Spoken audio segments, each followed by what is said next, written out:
Welcome, everyone, to another instalment of the Debating Development podcast run by the Concern Worldwide Debates team for the year 2025-2026. My name is Olga Brodescu-Kavanagh, and I will be your host for today. We have a knowledge-fueled show for you today with two very special guests. We have Ms. Jenny Gillen. Jenny, who works on the Concern Communications team, as the Information and Media Relations Officer. She holds a degree in Law and History with a Master's in Public International Law. She recently supported the campaigns team of Concern, facilitating a series of climate cafes with local communities. An avid crafter, Jenny also led a craftivism workshop teaching participants to the basics of weaving. I was a participant at that workshop, really loved it, and the historical significance of textile use in activism. We also have Miss Alannah Wrynn. Alannah is a Concern Worldwide Youth Climate Ambassador and a History and Political Science student at Trinity College Dublin. She comes from a farming background in rural West Cork and has been campaigning as a climate activist since the age of 16. As a youth worker with YMCA Ireland, Alannah is able to combine her passion for climate justice with an interest in youth advocacy and digital creativity. She has participated in the pool of young journalists in Europe, writing articles to be published by the European Commission, and has served as a delegate on the department of the Taoiseach's Shared Island Youth Forum. Welcome to you all to the studio, to Jenny and Alannah. And thank you for kindly making the time to come up to the studio. Alannah, thank you so much for coming up all the way from Cork. And Jenny, thank you so much for coming up from Kildare. We're all meeting in from different locations. And thank you so much for offering the time to answer the questions connected to the motion for the second round of the leak phase for the debating students of this year. The motion we will be diving into will be boycotting is the most effective way to end fast fashion. Thank you so much for having us. Yeah, thank you. Okay, so we'll start with the first question. Jenny, the first question would be for yourself. Can you tell our student listeners a brief definition of fast fashion before we dive into the motion at hand? Yeah, sure. So fast fashion is a term used usually to describe inexpensive, mass-produced items of clothing and accessories. It's usually produced rapidly, according to trend cycles, and sold widely across the high street or online retailers. So as we know, like, fashion companies are profit-driven, so in order to keep costs low, they'll often cut costs by paying workers poorly and using low-quality materials. They'll often cut corners in the production process as well, which can have adverse environmental effects. The textile sector accounts for about 10% of global emissions, so that's more than the emissions of global shipping and aviation combined. And they traditionally operate within a linear take, make, waste model. So consuming virgin materials at a pace that far exceeds nature's capacity for regeneration. So it's quite a destructive process. So that's a whistle-stop summary. That's a bit scary. Yeah. Thank you so much, Jenny. And what are the challenges that consumers face today, in your opinion? What stops people from making the switch to ethical alternatives if fast fashion is such a destructive infrastructure and situation? Yeah, I think for this question, it's really important to think about how consumers make decisions and the factors that they're taking into consideration. Cost is kind of the most obvious one. People want to know how cheap something is, and they'll get more of it if it's cheaper. Convenience, how easy is it to get it? And then as well as that, information and trends.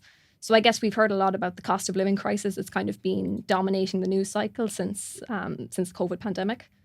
And if a consumer, especially one who feels under financial pressure, has to choose between that cheap fast fashion product and a more expensive product that was maybe made more sustainably or in better working conditions, oftentimes it is that cheaper product that people will go for.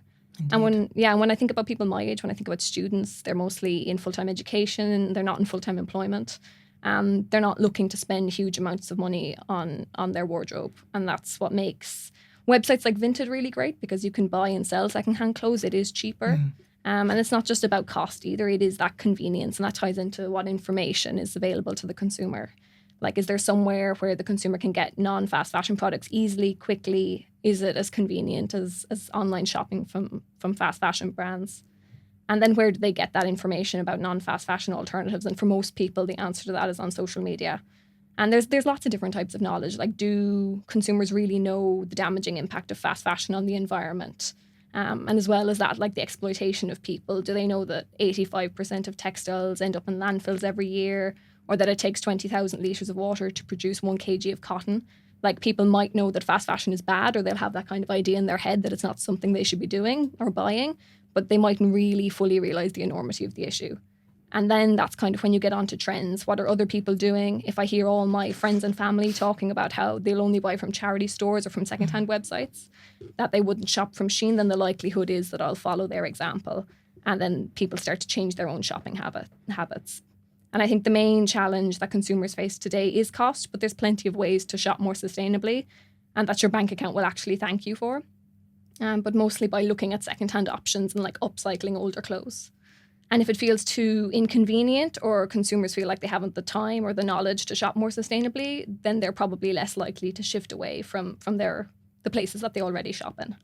So I think that it also depends on what's popular at any given time in any given place. And that's why social media is really important. It's a great tool to actually inform people of the impact of fast fashion, and then how they can move away from relying on fast fashion so much. Absolutely agreed. And even the fact that the information might not always be available on the impact that fast fashion creates. Not many people are aware of the impact fully. People know it's bad, but how bad, as you've mentioned it, and the numbers, the statistics, and the impact it causes, not everybody is fully aware of it. Alannah, my next question would be for you as well. What is, in your opinion, the role of education in the fight against fast fashion? And whose responsibility is it to make fast fashion a thing of the past? Yeah, education is really important. And I guess it ties back into that idea of information. It depends how much information is accessible to the consumer. Consumers will make different decisions depending on how much they know about the clothes that they're buying. And consumers have the right as well to know what working conditions that the clothes they're buying were actually produced in, and whether they were produced using child labour, forced labour. And then consumers also need to know what alternatives to fast fashion exist that they can use. And they also need to know what individual chains that they shop from are guilty of. And I think that's really important, that we're actually naming people. Whether it's Shein, Zara, H&M, Penneys, they're all companies that consumers should know more about, especially when it comes to their role in environmental pollution. And I think it's easy to just say fast fashion is bad, but when you're not naming companies and you're not giving specifics, it's very easy for people to kind of skip over that. It's a big creature that nobody knows exactly. Yeah, exactly. It's too vague for people. The heads of that creature. Yeah. And I think in answer to the second question, I think everybody's responsible. And I think when you start placing blame on one specific group of people, I do think in the long term it becomes unhelpful, because people can use it as an excuse to get out of their own responsibilities. I think individuals will tend to push it towards big businesses and corporations, that like they're the ones who really have to change, which is true. But then businesses will push it back and say, well, we're only responding to the demand. And if individual consumers are making unsustainable decisions, then businesses will respond to that. It's an interconnected link. It is interconnected, and everyone has to play their role. But I do dislike the term individual action, because I think this kind of action is only effective when people act together as a collective. You know, whether it's shopping less, buying secondhand clothes, they're collective actions really that we're asking people across the world to make, and it will only work if everyone makes them together. So we need people to cooperate and also to help each other. Like, we need to also realise that it is hard to make sustainable changes. And I think when you start guilting and shaming people, that's not helpful. You need to kind of help people make whatever decisions they can and see what kind of supports they need. But we have to think about sustainability as well when we're voting. You know, we can talk about governments and the role the government should play, but also we're the ones that are putting those governments into power. So we need to make politicians feel like regulating the fast fashion industry is something that really matters to people and that matters to their voters. And then, like, as far as businesses are concerned, profits do incentivize them towards fast fashion. People want cheap clothes, and companies will try and ensure that their labour costs are as low as possible. But if companies do feel that people will move away from their products if it's considered fast fashion, then that is an incentive to change, as well as regulation. But it's also an incentive to greenwash. So that's something that customers need to be really, really wary of. So both business and governments have a massive responsibility to make fast fashion a thing of the past. And that's where we need cooperation between different governments and really strong policies that make fast fashion more expensive for businesses. Thank you so much for sharing that.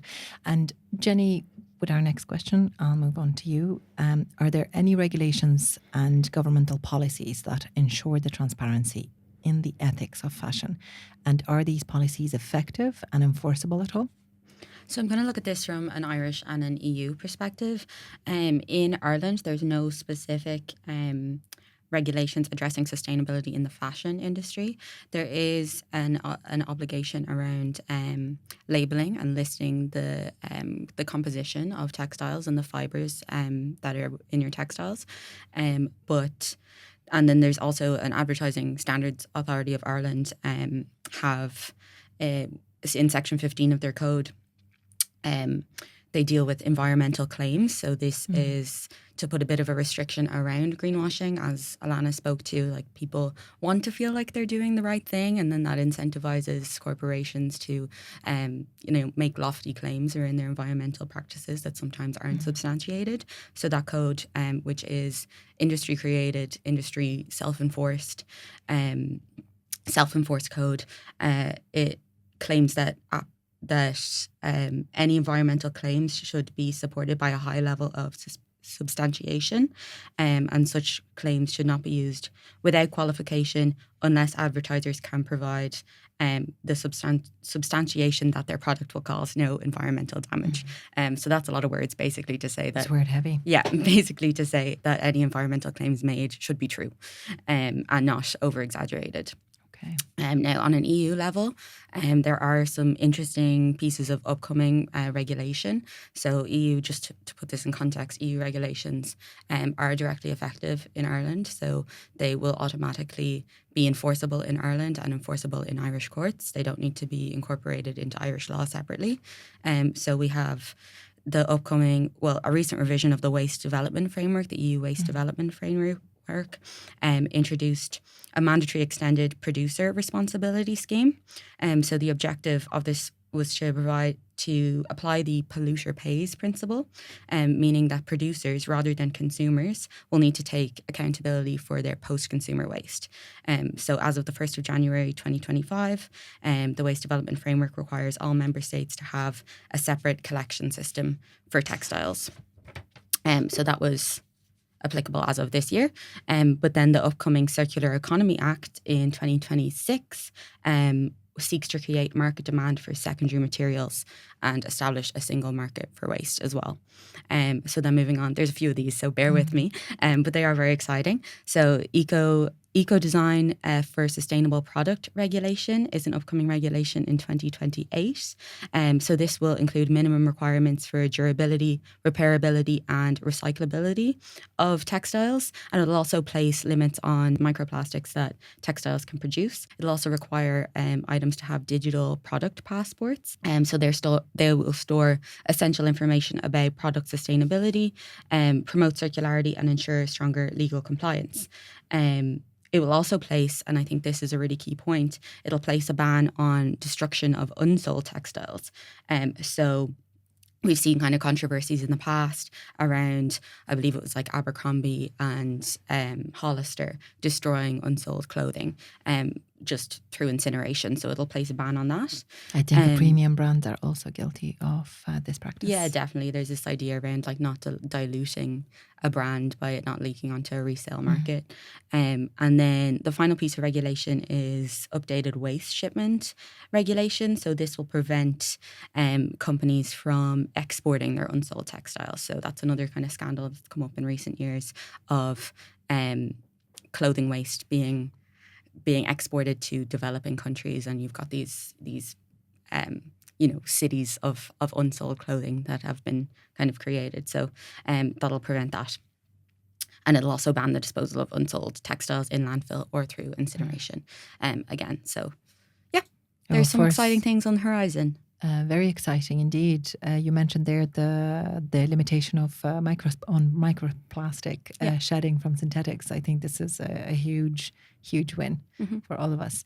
It's not just health-wise, but planet-wise. Climate change, everything is all interlinked. There's more microplastic in the world now than ever before, and it's all coming from our clothes. So, Alannah, I'll move on to the next question for you. Do you think that the consumers are doing enough to combat the growth of fast fashion? Are there regions in the world that are stronger at activism, such as boycotting certain brands or certain companies? And are there regions in the world that are falling behind? Yeah, I found that a really interesting question, actually. And I guess I've spoken a lot about knowledge and education, but I do think that, like, it's obvious that consumers aren't doing enough. It's obvious that businesses and governments aren't doing enough.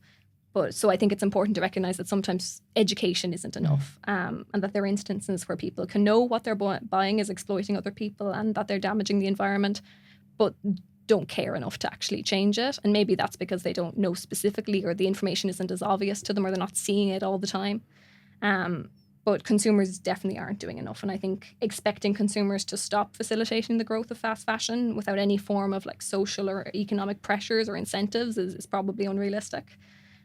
We tend to see anti-fast fashion activism more in countries which have a strong history of consumer rights and social movements. And that could be the UK, the US. But the most interesting thing about that is that these are the countries that purchase the most from fast fashion companies. So here we can see there's a certain hypocrisy there, and that even where activism and awareness is very high, it doesn't always result in people changing their consumer habits. So pressure needs to come from the top as well as the bottom. And I really do think that grassroots activism works best when it's accompanied by regulations from government. Interestingly, this year has seen France adopt a new bill to sanction fast fashion providers and ban fast fashion advertisements. And that's what we need to see more of. But yet French and European companies like Zara and H&M, they're not included in that. It's much more targeted towards Asian websites like Shein. So boycotting, it can be effective because it creates economic and social pressure. There's pressure to take part in a boycott that aligns with your values so that you're seen in solidarity with it. And it becomes a lot harder to continue to shop from fast fashion brands when there's successful movement out there to put those brands under financial pressure by refusing to buy from them, and when there's movements out there that are trying to damage their reputation. And I think as a brand's reputation is damaged, then you'll see consumers start to reconsider whether they really want to be seen to shop from that company. I think the biggest problem with boycotting is that it can be very hard to decide which companies to boycott, especially in fast fashion. The fast fashion world is so extensive, and it's so difficult to find clothes that are entirely sustainable that oftentimes getting good wear out of the clothes you have and shopping less can be as effective, if not more effective, than boycotting. And if you boycott all fast fashion products, then there's the question of whether your country does have enough cheap local alternatives to meet up with the demand. Boycotts tend to be most effective when it's really clear who you're boycotting and why you're boycotting them. Boycotting all fast fashion companies is very vague. You need a list of who you're including in that definition. And similarly, saying they're unsustainable isn't quite enough either. People need to know exactly why they're boycotting them. What have they done? How much are they polluting? The Palestinian BDS movement is probably one of the best examples of successful boycotting. And I think if we could emulate that for fast fashion, it could be very powerful, especially if it's targeted towards a few big producers. Thank you so much for sharing that. And I think a lot of people associate the word fast fashion with more budget-friendly alternatives, when in reality it's actually not the case. Even high-end and more expensive, more pricey items are also falling in that category a lot. And I think sometimes people make the mistake to identify, shops that sell more budget-friendly items as, well, they are the culprits, while someone of a higher price tag wouldn't, when in reality a lot of companies are involved. Jenny, what do you think, what would help Western consumers make a stronger connection to the human and environmental cost of what they purchase? And is there anything that can link that person buying and the person working on the manufacturing line on the other side of the world? Because many people don't really understand, when you're purchasing an item at a super, super low price that was part of this fast fashion industry, that you're not actually encouraging, you're not helping anyone on the other end on the manufacturing line that isn't getting 10 cent for that item. How can we connect as buying here with the people that are creating those garments? Yeah, so I think educating yourself around like who made your clothes, that's definitely like how I would have first that would have been like my first step into like learning about sustainable fashion. And it's a great way to like inspire behavior change, like as Alannah kind of spoke to earlier. Like you have to want to know in order to change your behavior. So what I find, because it is daunting, it's daunting to delve into something that might tell you you've been doing something wrong for the large majority of your life. Personally, I always find like documentaries are a really good starting point, just because I find like that as a medium like really resonates with me emotionally. But yeah, this isn't a new conversation, so there's a huge wealth of media to delve into. Like one of the kind of classic fast fashion documentaries is like The True Cost, which is available on all streaming platforms, not sponsored. But like there's plenty available. I know Stacey Dooley did a really good documentary for the BBC a few years ago, which I think is still available. There is a campaign around kind of like who made my clothes, which gives, I think that might be a change clothes campaign, but please forgive me if I'm wrong. But yeah, that's just great for getting like individual stories around the garment workers who produce your clothing. But yeah, I mean, ultimately, I think, and Alannah has already put this very eloquently, but like cultivating a sense of blame is not going like and blaming yourself is not going to be productive in the long run. So similarly, I don't like the term individual action, and I think any kind of change is going to come from collective action, coming from all sides, like pushing at the thing from all sides. And I do think like placing disproportionate blame on individual action and our individual consumer choices can sometimes like play into the hands of like larger corporations as well, because it can like serve to deflect responsibility from them and like their transparency requirements. I think it's important to remember that the majority of people are not buying from fast fashion retailers because they condone human rights abuse and hate the environment. They're buying because they want a new top in a certain style. They've got a certain amount of money to spend on it, and they're being offered it kind of cheaply and conveniently. And until this level of convenience changes, I believe consumer behaviors will largely remain the same, because value is, I mean, I'll mention some research later on, but value is the main driver of consumer behavior. It's a bit of a cliche, but there is no ethical consumption under capitalism. But I think the benefit of kind of seeking out these resources is to learn how the system has been created and to learn how capitalism has made unethical consumption the default and almost impossible to avoid. So encouraging you to kind of question how the system is set up and how it has made these choices the convenient option for you. But ultimately, if you run out of underwear on holidays and have to run into pennies, I don't think there's any reason to beat yourself up about that. But knowledge is never a bad thing and can only be beneficial. Just to go back to what you mentioned about the collective action, are there any successful cases of boycotting anything in history and bringing about positive change and long-lasting change as a result of boycotting?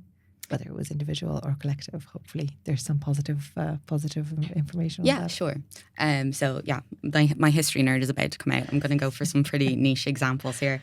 But one of the earliest examples of a successful campaign was the boycott in England of sugar produced by enslaved people.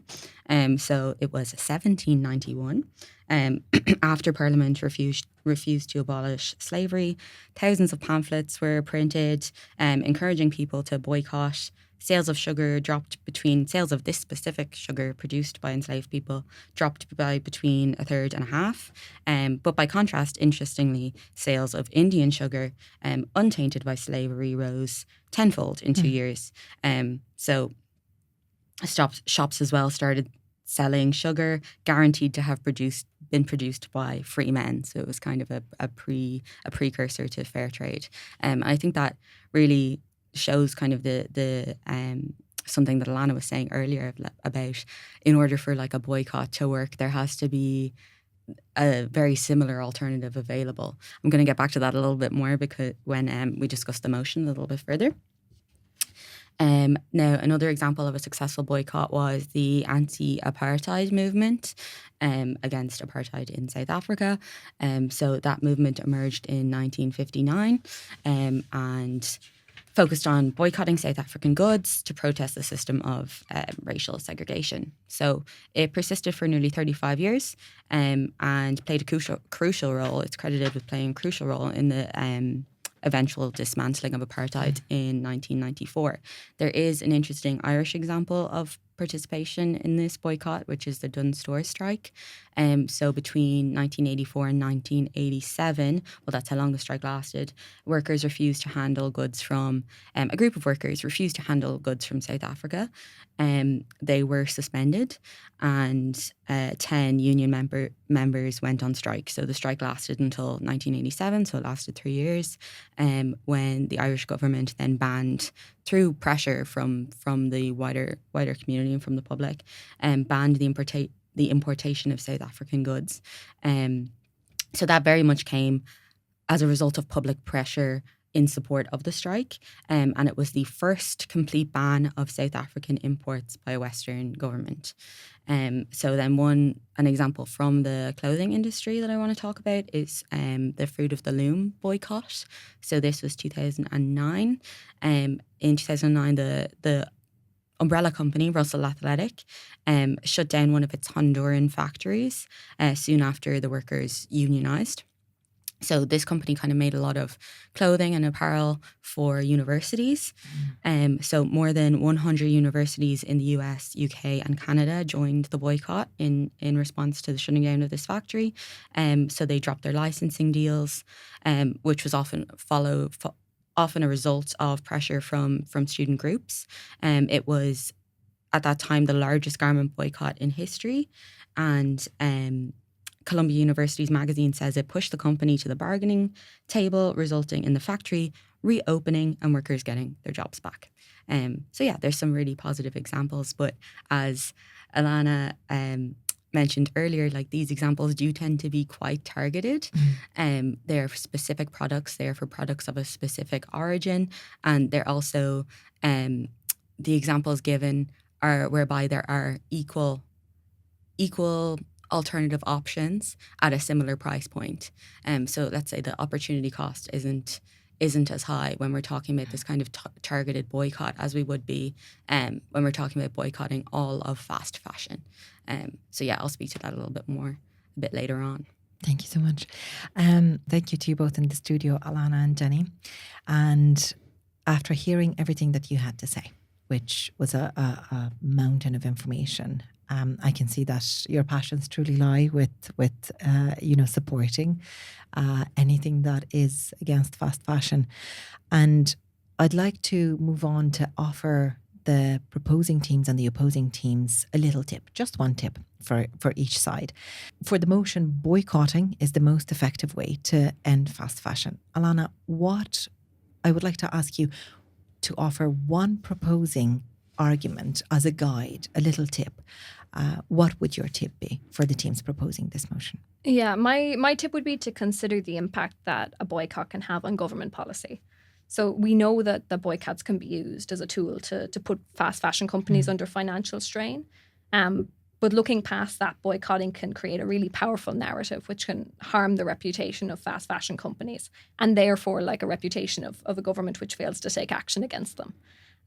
BDS is a really good example of how boycotts can rally people together in support of a cause and impact what people decide is politically acceptable. We've got a really long list from Jenny of different boycotts throughout history that have been used. So we know boycotting works. The question is really more in what conditions does boycotting work, and does boycotting work for fast fashion? And I think in an argument you can prove that it can. An anti-fast fashion boycott can really impact how much the media decides to focus on fast fashion. It can impact how governments make decisions because it can impact how people decide to vote if it gets enough attention. Boycotts can push people towards more anti-fast fashion stances because they focus people's attention on them. So it keeps coming back to that idea of attention. They can have just as important an impact as financial losses that a company may suffer as a result of reduced sales, which can in itself be an effective way to challenge fast fashion companies. So I think throughout this conversation, what I'm leaving it, kind of the conclusions that I'm leaving it with, is that we really need good government regulation. And that we'll only get that when communities can convince government that this is a topic that will impact their view of their government, that will impact their level of support for the government. Activism like a boycott can be a really effective way to do that because it can capture public attention if it's done right and if it's targeted. Absolutely. Thank you so much for that tip for the proposing teams. I'm sure they will absolutely appreciate it. especially for teams that will only start on their debating journey. So, Jenny, now for the opposition team. Jenny, I hope you don't mind me saying this on the podcast, you being a former debates alumni. Every time. It's been 10 years, Olga. I know, and I will never stop. But you coming to the podcasts, to Concern, to the humanitarian sector with the background of being a student that did the debates in school, what would you advise the teams opposing this motion? What would your tip be to them? Okay, well, first, I do think the quality of the debates has vastly increased since I was a part of it. But that's just my experience from adjudicating them and attending them for the last 10 years. But my approach would be that I don't think we can look at the effectiveness of boycotting specifically around fast fashion in isolation. I think we also need to consider plausibility of boycotting at a large enough scale in order to make an impact. And I think there's some pretty obvious pitfalls there, or potential pitfalls, when you're talking about boycotting with reference to fast fashion. As Alannah said, like, it's such a huge umbrella term, and so there is an issue there with like a lack of targeting. The examples of successful boycotts that I gave have been quite limited, single item, single point of origin, where alternatives are available at a similar price but in more ethically or more sustainably produced, which essentially means that the participating in the boycott doesn't incur a huge opportunity cost. I think we need to really look in depth at consumer behaviour. And I had a quick look at the research, which has already been alluded to on this podcast many times. But the online retailer Zalando published a report in 2021 on the attitude behaviour gap. So that's whereby individuals exhibit positive attitudes, so like intention to pay, to buy sustainably, to pay attention to the origin of their clothing, to labour practices, etc. But that doesn't translate to them actually executing those responsible behaviours. So, for example, 60% of the survey respondents said that transparency is important to them, but just 20% actively seek out information as part of the purchasing process. So I think you can put all of the transparency requirements you want on an item, but if people don't want to seek that out, if people don't want to know, if they don't want to be told that they're wrong, then you're not going to have enough people sign up to a boycott in order to make it impactful. Like the point of, I think the appeal of fast fashion lies in its low price, which is a product of abusive practices. So it is one of those really difficult things to cultivate an alternative to that is just as appealing. So I think that also has to be done, like incentivizing sustainable clothing options that can be sold at similar price points is a development that has to happen alongside a push to boycott. And unless those are done in tandem, I don't think it's going to be effective. So without the complementary work to kind of educate consumers, improve environmental and labour practices, enforce strong regulations, etc., as Alannah said, invest in sustainable fashion, boycott alone, boycott in isolation is not going to end fast fashion. In fact, I think boycott, or as, I am framing this as pushing to boycott, because I don't think you can talk about boycott if it's unlikely to work, is unlikely to have any kind of significant impact. Thank you so much. I'm sure the opposing team and the proposing team will absolutely appreciate those little tips to get them started. This would be their second round. So for a lot of the teams, this would be their second time debating, researching and looking at motions, looking at how to put their speeches together. Dear Jenny and dear Alannah and dear listeners, whether you're students, debates mentors or our volunteers, this marks the end of the second podcast instalment of the debating season 2025-2026. I am sure that each of you will take something very valuable as a guide on your debating journey from our very knowledgeable guests, Ms. Jenny Gillen and Ms. Alannah Wrynn. I would like to thank you all for the time offered and all the insights that you had to provide to our students today, and I would like to wish you every success on your quest to end fast fashion and bring about the steady, slow fashion in its place that we can all enjoy for years and years to come. Which is much nicer, really. Much nicer fashion. Jenny, I always say to people that I know you as the queen of slow fashion. Oh my God, thank you. I will take that. Thank you so much, Olga. Thanks so much. This was brilliant. I think it's such an interesting conversation to have, and I hope the students take something valuable from it. I think it's something that you could talk about for hours because there's so Absolutely. much information on this. And I think no matter how much you know about fast fashion or the entire industry in general, I think there's always something new coming out. Yeah. And okay, so thank you to you all for listening. And we hope you tune in to hear this and the next episodes at www.concern.net or on the Concern Worldwide YouTube channel. When you can scroll to the bottom, click on the Concern Resources Hub, then click on playlists there, and then click on the post-primary resources. This is where our Debating Development podcast series can be found. You can also find us on Spotify by typing in Debating Development. We would also like to thank Irish Aid for all the amazing support offered to the Concern Schools programme. And dear debating students, remember to use Concern's research links on for each motion. These are always available to download on our website or contact us via email by emailing us on debates@concern.net. And please remember to CC your debates mentor in any communication or correspondence to our team. Follow us on social media. On Twitter, we are @ConcernDebates. On Instagram, we are @ConcernActive. On TikTok, we are @ConcernWorldwide.